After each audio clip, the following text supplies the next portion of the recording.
Fletcher's the name. You wouldn't be going to Camp Blood now, would you? It's none of your business. Piss off.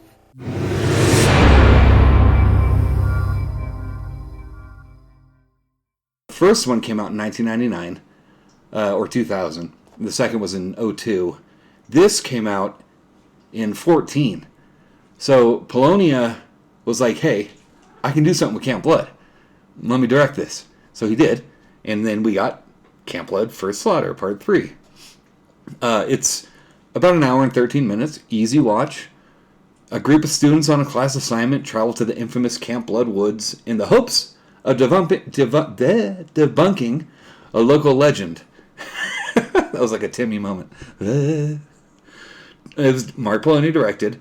And if you've seen my previous video, Return to Splatter Farm, might give you an idea of some of the stuff he does.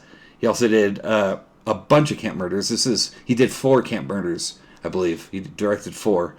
Bigfoot versus Zombies. And he did the Feeders trilogy with his brother in the mid-90s, early mid-90s, something like that. And there's 3 of those. One of them's like a Christmas one, or a couple of them are actually. Anyways, you should go check those out. And if you want to have a whole lot of fun with those, watch the riff tracks versions of the Feeder movies. Those are fun. It stars Casey Kaufman as Christy. She was in Jurassic Prey. That's it. This movie and Jurassic Prey are the only movies she's ever done. Houston Baker as Victor. He was in Jurassic Prey also. Remember what I said in previous movies, how people tend to work together in multiple films because they're kind of a close-knit group who just like making movies. And that's what I want to see. You can tell, it comes across the screen when people are making a movie because they want to make the movie. And you can tell. You can really tell. Even if it's bad, you can tell that they want to be there. She was in Cocaine Shark. Yeah, I got to check that out. Jurassic Shark 3, Savenge. I've seen it. It's fun. Ashley Ray as Marcy. This is it. Her only movie. Jeff Kirkendall as Fletcher. Now, Jeff Kirkendall has done a ton of stuff. He is in every Mark Polonia movie. And Mark Polonia has done 80-plus movies. And so I'm thinking Jeff is a friend of Mark's. So they tend to just work together. Here's, hey, I know you're reliable. Come on in. I got a part for you. Jeff Kirkendall is in Sharkula. Cocaine Werewolf. That's another good one I got to see. Return to Splatter Farm. Go check it out. Tons of Mark Poloni movies. So, let's get to Camp Blood 3, First Slaughter. I keep calling it that. I think it's technically Camp Blood, First Slaughter. And that's it. But if you look at the canonical numerical listing of them, it's number 3. So, it opens with a recap of the clown killer from the previous movies. Because it's been, 10 years since they made one. Clown is stalking people on a houseboat. The clown's head gets chopped off. What a twist, right? Because I guess the clown is the killer. But in this one, the clown gets his head chopped off right at the beginning. What's that about? Real killer is shown, and it's, if you hear a noise, it's my cat. She's got the greebles right now.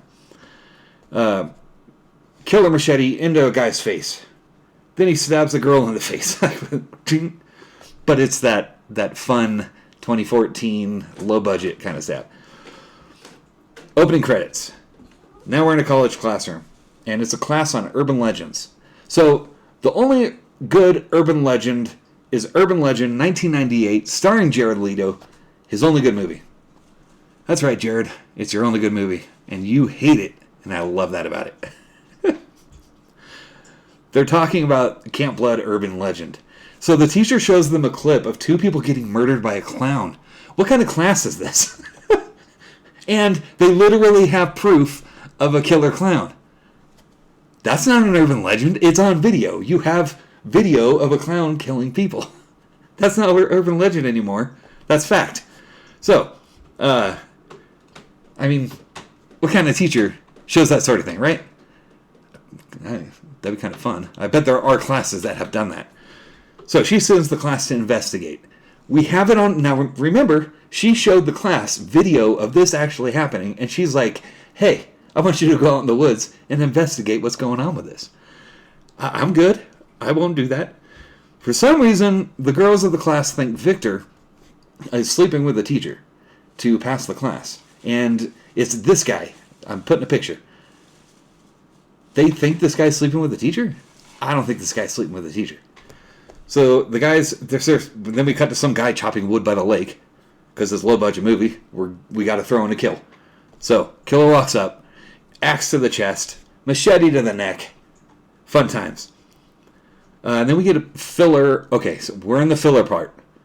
So when I say filler, I literally mean filler. This went on for 12 minutes. I counted. And it's just the teacher getting stalked, and it's a fake out. And then we get a filler of Christy being stalked, and it's a fake out because she's having a bad dream. 12 minutes of them being stalked. Okay, it almost lost me on this one. I like the Camp Blood series. I've seen the Camp Blood series. It's a fun series if you like this sort of stuff. This one almost lost me there. And some of them have moments like that. So I knew, and I know Mark Polonia. I'm like, okay, I can do this. I can put up with this. I just didn't realize it'd be 12 minutes. But I made it through. So we got a girl walking. Jeff Kirkendall appearance. Who are you? Let go of me. Fletcher's the name. You wouldn't be going to Camp Blood now, would you?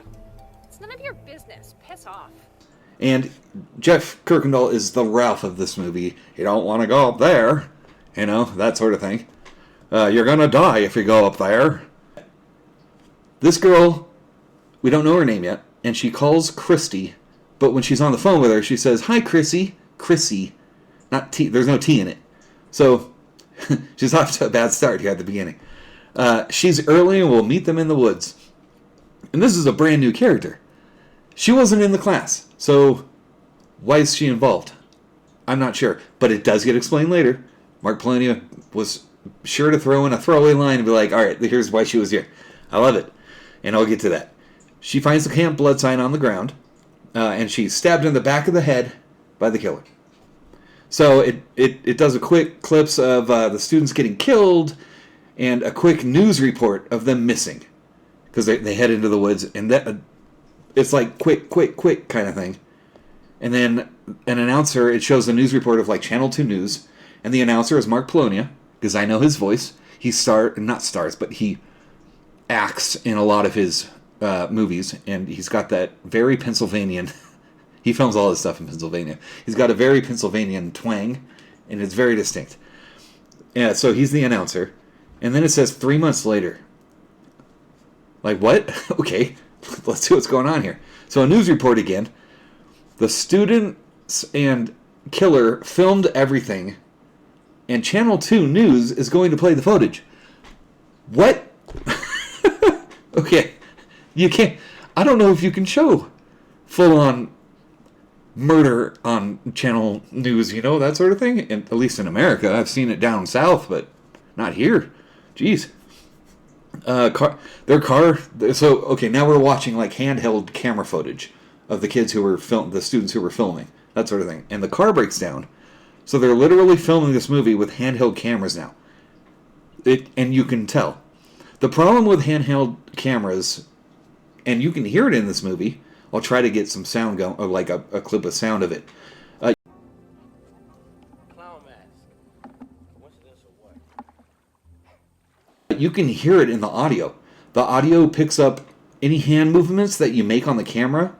That strap that you put your hand through, when you rub on that strap and that strap rubs on the camera, that comes through on the audio of the camera, and it's noticeable. And it's noticeable in this too. It makes it very realistic for reality style, but I think they could have done without it. But I bet you the budget for this movie, a couple $1,000. I'm very curious. I'm gonna look it up after this and edit in me popping in and saying what it is. Something I haven't mentioned yet. Whenever we have first person from the killer, you hear them breathing. And it's like they're out of breath, like they've been running.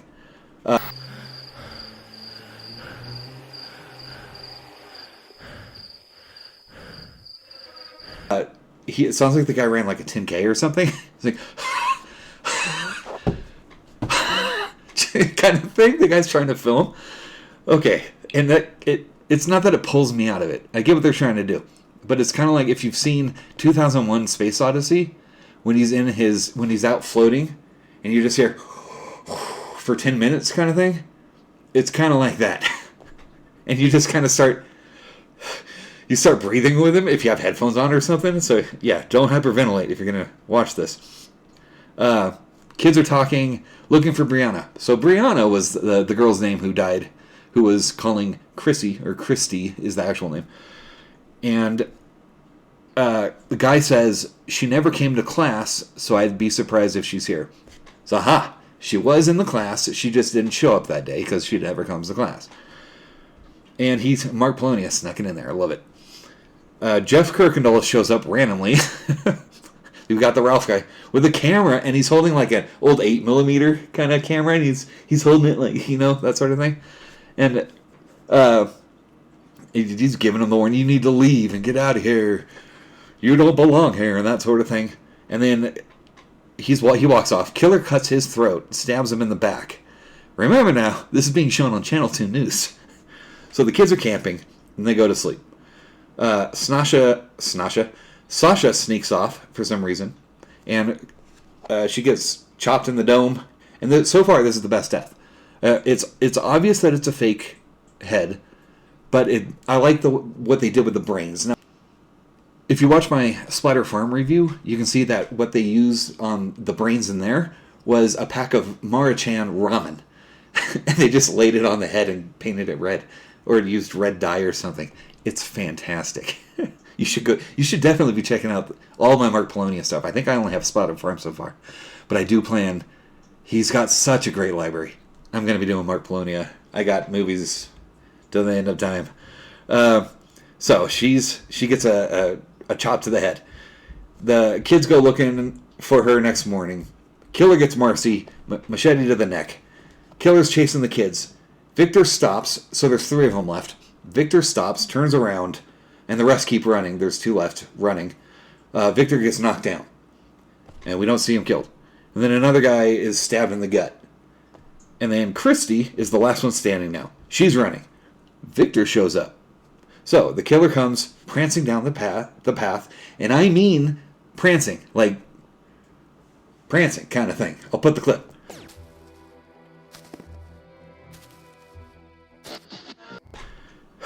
Big reveal now. Victor is in on it. And the killer is the teacher. The teacher is the killer. Oh, what a twist. Apparently the original killer was the teacher's dad. What?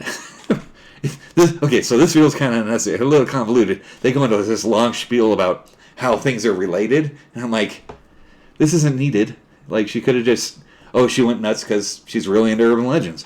Boom, done. But they have a whole spiel about her being related and this and that and whatever. So, Victor gets a machete to the top of the head. Christy fights the killer and kills the killer, the teacher, and she walks towards the car. The car starts. This is so out of nowhere. The car starts and just plows into her. It doesn't show who's driving it.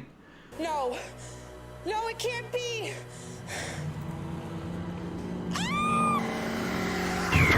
And then she gets macheted, and I guess, they do that, and then it goes to the end, and it's like, bam, there's blood in the credits and all this stuff, and it's the end, and that's how it ends. So I guess there was another killer?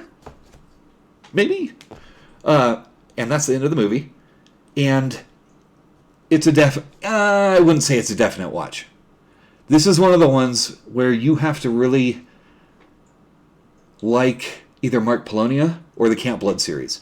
Or, if you're going to watch it, skip the filler scene. There's a 12-minute scene in the middle of the movie. Once you see that teacher in her office, no one's in the building, just look ahead and skip 12 minutes forward, and you'll be fine.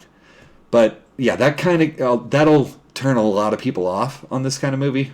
Just 12 minutes of nothing happening. But other than that, if you're one of those folks, there's dozens of us who like bad, fun movies, give it a watch. If you are very particular about your bad movies, this might not be the one for you. Maybe check out one of my earlier reviews on something you might enjoy better. But I do have plans for a fun one. Oh, you know what I just thought of? This movie didn't have any boobies. Huh. Although Mark Polonia doesn't really do that too often. He does sometimes, but not too often. So, But, because bad movies tend to have those, because it's a selling point for them. So, I think I'll be doing a fun one next time. So be sure to like, subscribe, all that jazz. And then I also have another channel over my buddy Gary. We do real movies. And by real, I mean like high budget kind of movies sometimes. And actual reviews of them. So go check us out. That's at Demented Collective YouTube. And I guess I'll see you next time. Bye.